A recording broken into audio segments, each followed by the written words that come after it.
자, 우리는 하나님 앞에서 그리스도의 향기입니다 라는 제목으로 하나님의 말씀을 함께 나누도록 하겠습니다.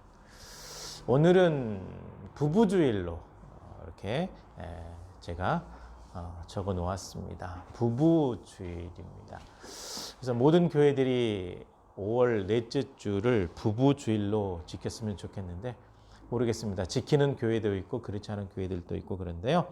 5월 21일이 부부의 날입니다. 5월은 가정의 달, 21일은 둘이 하나, 두 명이지만 부부는 한 몸이거든요. 둘이 하나라는 의미로 부부의 날로 지정이 되었는데 2007년 고 노무현 대통령 시절에 선포된 날이죠. 부부의 날 참 중요합니다. 부부 두 사람이 하나이죠. 이 부부 두 사람이 하나이고 두 사람이 건강해야 가정이 건강합니다. 그래서 가정의 건강의 척도를 살필 때, 저 같은 경우는 이제 상담가잖아요. 실천신학자 상담가인데, 상담가의 입장에서, 특히 이제 부부 상담을 많이 하는 상담가의 입장에서 보았을 때, 가정의 건강의 척도는 결국 부부가 결정을 합니다. 부부가 화목하게 되면 가정이 건강해요. 자녀들도 안정이 되고. 근데 부부가 화목하지 않으면 굉장히 불안정한 가정이 되고 결국 이 불화가 커지게 되면 그 가정이 깨져버리게 되죠. 가정이 깨져버리게 되면 수많은 친족 관계가 다 깨질 뿐만 아니라 자녀도 엄마 따라가냐 아빠 따라가냐 뿔뿔이 흩어지게 되면서 완전히 이 가정이 해체돼 버리는 상황이 되거든요. 그래서 이 부부의 날은 참 중요합니다. 하나님께서 남자와 여자를 짝지어 주시고 선포하신 말씀이 무엇이냐면 이 두 사람은 하나님 앞에서 부부가 되었기 때문에 사람이 사람의 생각으로 나누면 안 된다라고 말씀하셨습니다. 이게 무슨 말씀이냐면 부부관계가 끈끈하고 건강해야 결국 하나님께서 원하시는 건강한 교회가 된다라는 거예요.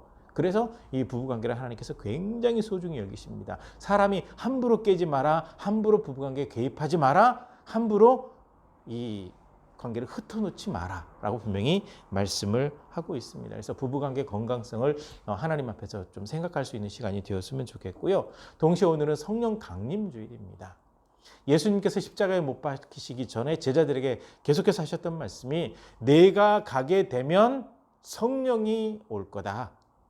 그리고 요한복음을 통해서는 보혜사 성령이라고 위로자, 돕는 자, 변호사, 보혜사 성령이라고 이름까지 붙여놓고 성령께서 오신다라고 분명히 말씀하셨고 예수님께서 말씀하신 그대로 예수님은 십자가에 못 박혀 돌아가시고 우리의 모든 죄를 다 담당하셨죠. 그 다음에 장사된 지 3일 만에 부활하셔서 이 땅에 40일 동안 계시고 승천하셨습니다. 그리고 예수님 승천하시고 10일 후에 성령께서 임하시게 되거든요. 그래서 이 오순절이라고 얘기하는데 오순절이라는 말은 50일째 되는 날이라는 의미입니다. 그러니까 구약의 의미로는 첫 열매를 거두는 초실절을 얘기하고 있고요.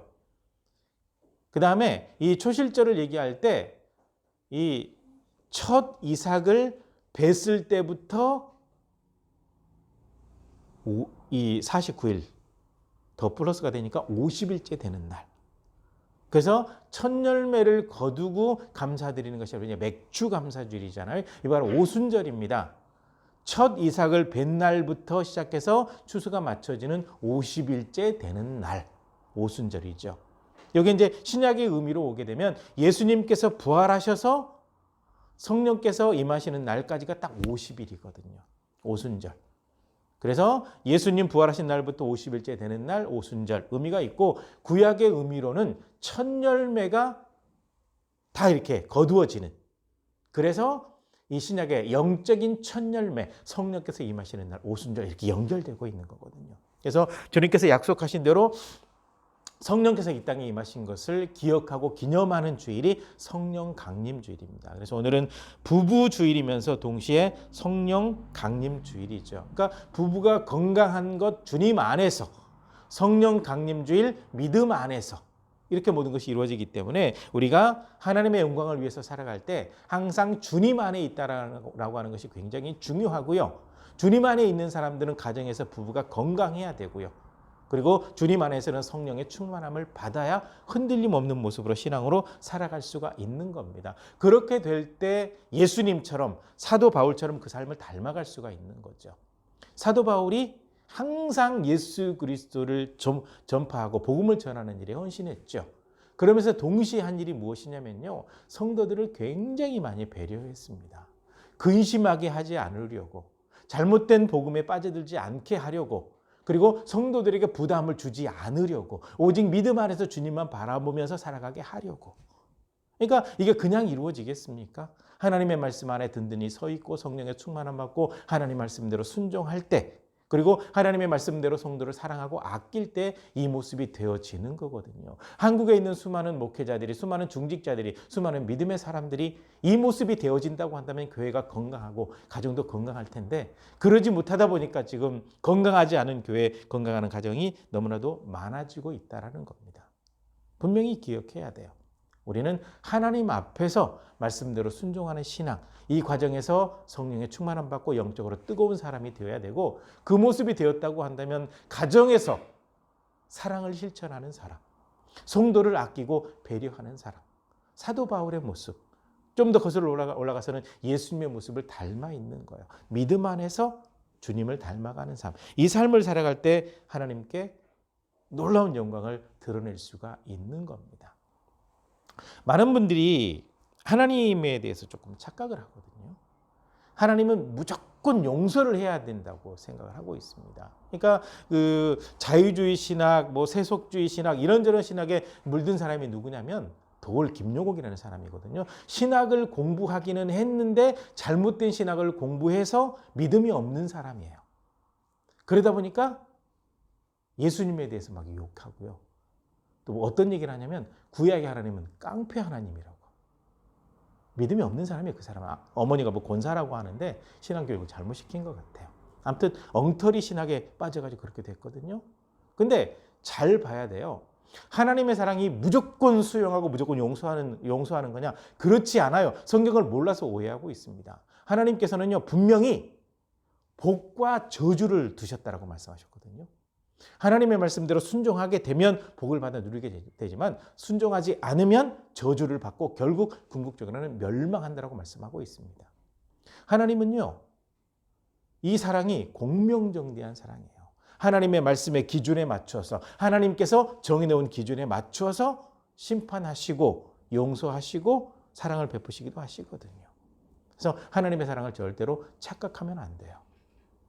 그래서 하나님 앞에 서 있을 때 우리가 하나님의 말씀을 기준으로 하나님 앞에 판단받는다라고 하는 사실을 분명히 기억해야 돼요. 그래서 우리가 하나님의 말씀을 계속 붙들자라고 얘기를 하는 겁니다. 우리 마음대로 살아가면서 이것이 하나님의 뜻입니다라고 하지 말고 하나님의 말씀을 제대로 알고 말씀대로 순종해야 되거든요. 지금 세계 교회를 망가뜨리고 한국 교회를 망가뜨리는 신학자들에 대해서 제가 지금 계속 누가 글 좀 써달라 그래서 연구를 하고 있는데요. 제가 아주 특징적인 것을 발견을 했습니다. 이 신학자들이 왜 이 교회 신학을 망가뜨렸냐 봤더니 간단하더라고요. 성경을 하나도 몰라요. 제대로 알지도 못하고 조각조각 몇 가지만 가져다가 자기들의 논리를 펴면서 핵심 이론은 어디서 가져왔냐? 철학에서 가져왔어요. 철학의 핵심적인 이론을 가져와서 인간의 이성을 가지고 판단하는 것이 철학이거든요. 형이 상학하면 이 영적인 신앙에 해당이 되고 형이 하학하게 되면 현실이거든요. 형이 상학은 보이지 않으니까 제껴놔 버리는 게 철학이에요. 형이 하학에 머무르는 것이 철학이거든요. 인간 세상에 머물러 있거든요. 그래서 성경 가운데도 인간 세상에 어울리는 것만 가져와서 덧붙이면서 철학의 이론을 가져다가 신학을 만들다 보니까 하나님도 안 계시는 거고 예수님도 하나님의 아들이 아니고 사람 가운데 그냥 모범이 되는 사람이고 이렇게 판단 내려버리게 되니까 신학이 무너져버리고 신앙이 무너져버린 거죠. 말씀이 근거한 신학이 아니거든요. 잘못된 거거든요. 그래서 우리가 잘 판단을 내려야 돼요. 그래서 말씀을 붙잡아야 되는 겁니다. 말씀을 제대로 알지 못하게 되면 엉뚱한 방향으로 가기 쉽기 때문에 그렇습니다. 그래서 하나님의 사람들은 공의로우신 하나님에 대해서 분명히 알고 있어야 되고 공의로우신 하나님은 말씀을 기준으로 판단하신다라는 것을 분명히 알고 있어야 됩니다. 그래야 하나님 앞에 바르게 설 수 있어요. 그런데 믿음을 가지고 있어도 다른 사람을 대하는 것은 참 어렵습니다. 이런 경우가 있어요. 어떤 사람에게는 내가 잘해주지도 않고 그냥 평상시처럼 대했는데 나를 너무 이렇게 좋아하는 거예요. 굉장히 호의적으로 대해요. 근데 어떤 사람에게는 내가 아무런 잘못도 안 했는데 나를 그냥 적대적으로 대하는 경우가 있어요. 또 어떤 사람은 조금 배려해서 편안하게 해줬는데도 계속 불편함을 느끼는 사람이 있어요. 또 어떤 사람은 최선을 다해서 도와줬는데 감사할 줄 모르고 당연하게 받아들이는 사람이 있어요. 그래서 사람을 대할 때 참 어렵습니다. 일일이 다 열거할 수는 없지만 나와 상관없이 벌어지는 수많은 일들, 내 의도와 상관없이 벌어지는 수많은 관계의 긴장들, 이거는 내가 어찌해 볼 방법이 없거든요. 그러면 이 문제를 어떻게 해결해야 될 것인가? 항상 이유는 간단합니다. 이렇게 생각하시면 돼요. 내가 어떤 사람에게 잘해주지 않았는데 내가 평상시처럼 됐는데 나를 꽤 호의적으로 생각하는 사람이 있죠. 그런 사람은 나랑 좀 비슷한 이미지를 가진 사람이라 그런 친절을 평상시에 이렇게 부드럽게 대해주는 그 모습에 감동을 받았던 사람이라고 하면 나는 의도하지 않았지만 그 사람 마음속에서 나를 그냥 호의적으로 느끼는 거예요. 근데 반면에 내 말투나 행동 때문에 그러니까 나랑 비슷한 말투나 행동 때문에 어떤 누구에서 상처받았다고 하면 내 말투나 행동을 그 사람에게 투사시키면서 나를 적대적으로 대하는 거죠. 그렇게 되는 거예요. 또 이렇게 잘 대해주고 싶지만 어떤 사람은 나이 든 남자가 불편한 사람이 있고 어떤 사람은 나이 든 여자가 불편한 사람이 있어요. 아버지와의 관계에서 아버지가 너무 엄격하면 나이 든 아버지가 어렵고요. 엄마가 모든 걸 좌우지하면 나이 든 여자가 불편한 사람이 있어요. 그래서 그냥 나는 아무런 의도 없이 그냥 잘 대해줬는데 여전히 불편함을 느끼는 거죠. 내가 불편을 끼친 게 아니라 그 사람 마음속에서 벌어지는 일입니다. 그리고 성장해 오면서 다른 사람이 호의를 베풀 때 고맙다라는 표현을 받지도 않고 하지도 않고 했던 그런 가정 분위기 속에서 그러니까 이거 당연한 거야 라고 느끼고 살아온 사람은 잘 대해줘도 감사할 줄 몰라요. 그래서 다른 사람을 이해하는 건 참 어렵지만요. 그 사람이 어떤 사람인지를 좀 살펴보게 되면 이해하는 폭이 넓어져요. 그래서 이 다른 사람을 이해한다라고 해서 굉장히 중요합니다. 그래서 이 오늘 본문 말씀의 사도 바울이 특히 이제 이렇게 말씀드리면 더 어려울 것 같은데 하나님께서 사도 바울을 통해서 이 편지를 통해서 우리에게 주시는 첫 번째 말씀이 무엇이냐면 다른 사람을 이해하라는 겁니다. 이해하는 시도를 해보라라고 얘기를 하는 거죠. 그러니까 어디에나 불편을 끼치는 사람이 있어요. 예. 저도 이제 군 생활도 해봤고 뭐 여러 가지 뭐 단체 생활도 해보고 여러 많은 생활 해봤는데 그런 느낌이거든요. 야, 저 사람만 없으면 진짜 좋을 것 같은데. 그 사람이 뭐 전역해서 나가거나 다른 데로 가고 나면 비슷한 사람이 꼭 그 공동체에서 생기거나 들어오거나 해요. 항상 그래요. 그래서 항상 저 사람만 없었으면 좋겠다는 사람이 늘 있어요. 그러니까 결국 보게 되면 다른 부분이 아니라 내 안에 있던 어떤 그 경험들이 해석되어지면서 그런 일이 발생하고 공동체 내에서 어떤 그런 경험들 때문에 그렇게 되어지고 또 어떤 경우는 좀 잘못되게 아나무인격으로 교육받아서 그냥 그렇게 살아왔던 사람이 공동체에 들어와서 또 그렇게 살아버리기 때문에 그런 문제가 발생하거든요. 그래서 어떤 사람인가를 보라는 거죠. 그래서 상담에서는 그런 얘기를 하거든요. 사람을 뭐라고 표현하냐면 살아있는 인간 문서. 한 사람 한 사람이 책이랑 똑같다라는 거예요. 그래서 사람을 읽는다라고 하는 것이 굉장히 중요하죠. 그래서 사람을 읽는 눈은 어렸을 때부터 잘 길러지지는 않아요. 근데 연륜을 쭉 쌓아가다 보면 사람을 읽는 눈이 생기게 되거든요. 그래져요. 점점 이렇게 살필 수가 있거든요. 그래서 뭐 사회 속에서 그런 일이 있는데 교회 안에서는 그런 일이 없을까? 아니요. 교회 안에도 있어요. 제가 부교육자 생활할 때 보면 부교육자 그 내에도 굉장히 이기적이고 본인만 생각하는 사람, 다른 사람 불편해하는데 본인은 다른 사람 불편을 끼치는지 모르는 사람이 있더라고요. 어디나 늘 있어요. 그래서 어쨌거나 이해하고 살펴본다라고 하는 것은 굉장히 중요한데요. 그 사람이 어떤 환경에서 성장했고 어떤 성향을 가지고 있고 어디에서 상처를 받았고 어떤 일이 있었는지를 한번 조근조근 살펴보다 보면 그 사람이 어느 정도 이해는 되어져요. 어느 정도 이해는 됩니다. 근데 100% 이해하기는 참 어렵습니다. 그런데요. 어떤 사람들이 다른 사람을 더 이해하기 어렵냐면 자존감 수준이 높은 사람이 있어요. 자존감 수준이 높은 사람들이 보통 어떤 얘기를 하냐면 야, 내가 뭐 잘못했는데? 라고 하거나 그게 뭐? 왜 그렇게 해야 되는데? 그러니까 다른 사람이 어떤 얘기를 할 때 수용을 잘 못해요. 그래서 이제 연애하는 커플들 이제 그 데이트하다 너무 싸워서 와서 상담을 해보면 한 사람은 자아상 수준이 너무 높고 한 사람은 낮아요. 그러다 보니까 이 자아상 수준이 낮은 사람은 늘 이렇게 맞춰주거든요. 맞춰주다 보면 지쳐요. 지치니까 이렇게 좀 해주면 안 될까? 그러면 내가 왜 그래야 되는데? 이렇게 되니까 이제 열심히 했던 그것이 또 본전 생각이 나고 막 싸우고 그래서 헤어질까 말까 하다가 이제 상담 찾아오는 경우도 있거든요. 그래서 다른 사람을 100% 이해한다는 건 참 어렵습니다만 다른 사람이 왜 그랬을까, 왜 그런 형태가 됐을까 살펴보게 되면 이해를 할 수 있거든요. 그래서 영어 단어로 understand, 밑에서 본다. 그 사람의 입장이 되어본다라는 거거든요. 그러니까 그 사람의 입장이 되어본다라고 하는 것은 그 사람이 어떤 배경, 또 어떤 상처, 어떤 일들, 어떤 다양한 사건들을 가지고 있는지를 살펴보는 것이 대단히 중요하죠. 그래서 사람을 이해하라는 겁니다. 그리고 이해하고 난 다음에 그 사람을 사랑으로 섬기라라고 얘기를 하고 있습니다. 사랑으로 섬길 때 그 사람이 원하는 대로 다 해주는 건 아니에요. 원하는 대로 다 해주면 사람 지쳐버립니다. 못합니다.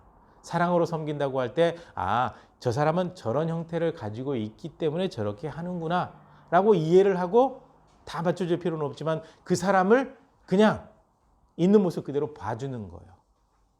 그러니까 어떤 한 사람을 있는 모습 그대로 보아준다고 하는 것이 굉장히 중요합니다. 이것이 사랑을 베푸는 첫걸음이 되는 거거든요. 근데 이제 많은 사람들이 우리 그 성도들이 착각하는 게 있거든요. 아가페 사랑이 있거든요. 아가페 사랑. 아가페 사랑에 대해서 질문을 해보면 대다수의 사람들이 이렇게 표현합니다. 그것은 신적인 사랑이고 하나님만이 베풀 수 있는 사랑입니다. 성경을 몰라서 하는 얘기입니다. 하나님의 사랑 안에는 아가페 사랑 들어 있습니다. 에로스 사랑 들어 있습니다. 필리아 사랑 들어 있습니다. 스톨게 사랑도 들어 있습니다. 그래서 여기 지금 필리아 사랑이라고 하는 것은 우정이거든요. 하나님께서 아브라함에게 나의 벗 아브라함아 그랬죠. 하나님도 우정을 굉장히 중요하게 여기시니까 하나님의 사랑 안에 들어있는 거예요.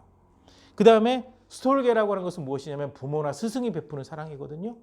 예수님께서 자기 사람들을 사랑하시되 끝까지 사랑하시니라. 그러니까 하나님의 사랑 안에 아가페만 있다고 생각을 하니까 무조건 용서해야 된다. 용서 안 하니까 깡패 하나님이다. 뭐 이렇게 엉뚱하게 나가버리거든요. 그렇지 않습니다. 하나님의 사랑에는 아가페 있고요. 에로스도 있습니다. 하나님의 사랑을 닮아서 우리가 서로 남녀 간의 사랑이 있는 거거든요. 그 다음에 우정도 있고요. 그 다음에 스승이 제자에게, 부모가 자녀에게 베푸는 그 사랑도 하나님의 사랑 안에 담겨 있어요.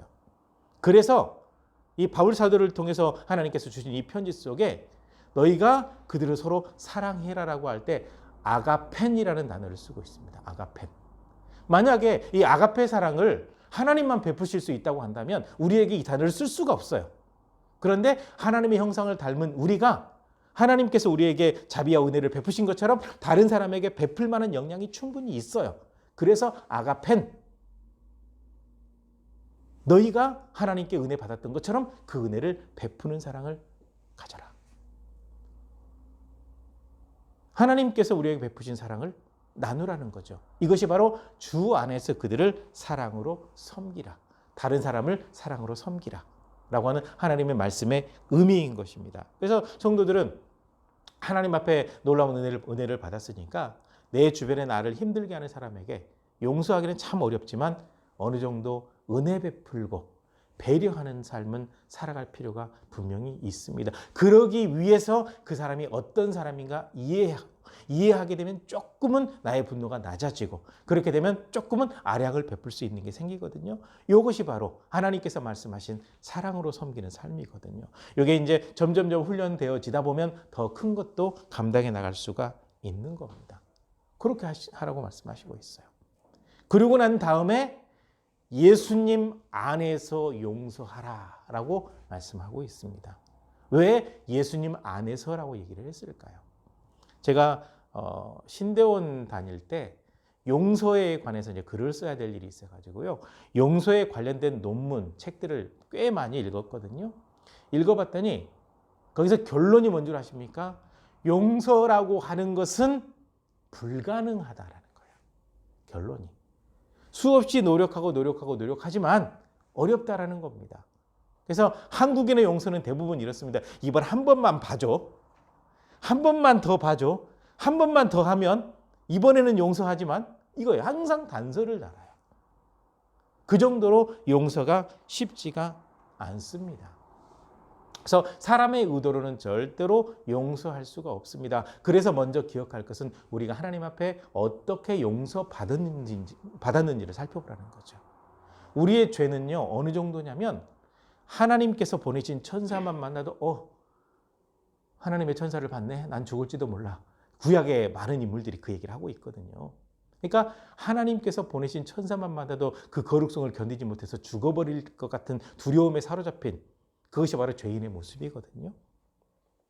이 정도 죄를 가지고 있는 사람들에게 하나님께서 십자가를 통해서 죄를 용서해 주셨습니다. 깨끗하게 씻어 주셨습니다. 그래서 이 용서의 선언은요, 완전히 죄를 없는 걸로 만들어 버린 거예요. 죄 없는 존재. 그래서 죄인이 아니라 의인이 된 거죠. 칭의, 예수 그리스도를 믿으니까 너는 의로운 사람이다. 하나님께서 너를 의롭다고 인정했다. 죄가 완전히 없어져 버린 상태.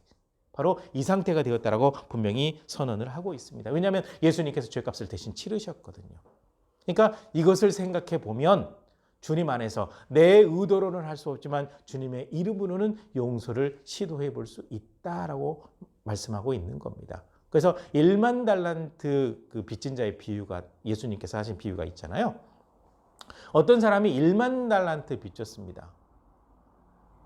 보통 짧은 인생 가지고는 갚을 수 없을 정도로 엄청나게 많은 빚이거든요. 도저히 갚을 길이 없다고 하니까 탕감해 줬어요. 그러니까 엄청나게 많은 빚을 졌는데 도저히 갚을 능력이 안 되는데 완전히 없는 걸로 만들어졌죠. 그리고서는 가다가 만났는데 자기가 빚진 거에 비해서는 이만큼 한 몇 달만 수고하면 충분히 갚을 수 있는 빚을 진 사람이 있는데 그 사람에게 빚 갚으라고 막 두들겨 패는 거예요. 안 갚으니까 감옥에 집어넣어버리는 거예요. 그러니까 1만 달란트 빚진 것을 탕감해줬던 사람이 그 소식을 듣고 난 다음에 다시 불렀습니다. 야, 내가 너 빚 탕감해준 게 얼만데 겨우 그거 가지고 그래? 너 다시 갚아. 이렇게 됐다라는 거죠. 그러면서 이 비유의 의미가 무엇이냐면 하나님께 받은 사랑이 우리에게 얼마나 큽니까? 그 사랑에 비교하면 예수님의 이름으로 다른 사람 용서하는 것은 그렇게 어렵지 않을 겁니다. 라고 분명히 바울 사도를 통해서 말씀하신 거죠. 성경을 통해서 하신 말씀이 바로 그것입니다. 그래서 용서라고 하는 것은 우리 의도로 우리 힘으로 할 수 없지만 주님의 이름으로 용서하는 것을 시도해 나가는 거 굉장히 중요하고요. 다른 사람을 용서하는 것은 결국은 나 자신에게 유익입니다. 용서하지 못하고 분노를 품고 있고 계속 이렇게 되면 결국 내가 망가지거든요. 그래서 이것은 분명히 기억해야 됩니다. 용서하라라고 말씀하실 때 그냥 하나님께서도 덮어주겠다라는 말씀이 아니에요. 너는 용서해라. 대신 원수 갚는 걸 나한테 기도하면 내가 원수 갚아줄게. 하나님께서 내세운 조건이 바로 여기에 있습니다. 왜냐하면요, 사람이 무엇으로 심든지 반드시 거두게 하시는 분은 하나님이거든요. 복과 저주에 대해서 얘기를 할 때 그것이 분명히 하나님의 의도 속에 담겨 있습니다. 하나님께 복 받을 길로 가고 그대로 살면 복을 받지만 저주 받을 길로 가면 저주 받는다는 거예요. 사람이 무엇으로 심든지 그대로 거둔다라는 거거든요. 그러니까 우리가 누군가를 용서하고 마음이 자유로워지면 그대로 끝이 아니라 원수 갚는 것은 하나님께서 하시겠다라는 거예요. 그렇게 주님께 맡기고 예수님 안에서 용서해라. 그리고 무엇을 해야 되냐? 그리스도의 향기를 나타내는 삶을 살도록 해라. 항상 하나님께서 우리로 하여금 이기게 하시거든요. 원수 다 갚아주죠. 간절히 기도한 기도의 제목 응답해 주시죠. 앞길 인도하시죠. 하나님께서 놀라운 방법으로 우리를 이기게 하신단 말이죠. 왜 그렇게 하셨겠습니까?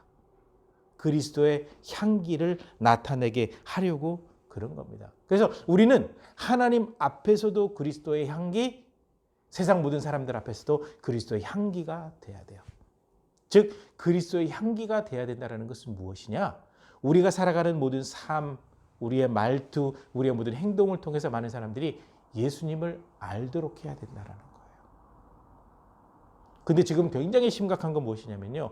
교회에서 풍겨난 이 악취가 세상 속에 쫙 퍼져가지고 세상의 교회를 근심하는 것이 아니라 세상의 교회를 저주하고 있습니다. 법을 만들어서 교회 문을 닫게 만들어야 된다고 말하는 과격자들도 있고요. 교회는 망해야 된다는 거예요. 그 정도로 교회를 저주하고 있습니다. 왜냐하면 그리스도의 향기를 바라는 것이 아니라 그리스도를 믿고 있다라고, 하나님 믿고 있다라고 얘기하면서도 악취를 바라는 거예요. 말씀대로 살지도 않는 거예요. 엉뚱하게 사는 거예요. 악하게 사는 거예요. 부패하게 타락하게 사는 거예요. 믿지 않는 사람들보다 훨씬 악한 사람들이 믿는 사람들 가운데 있거든요. 참된 믿음이 있는지는 잘 모르겠습니다. 하나님께서 판단하실 일이니까요. 그런데 분명한 것은 향기를 드러내는 것이 아니라 악취를 드러내고 있거든요. 너무 잔인하게 악취를 드러내고 있거든요.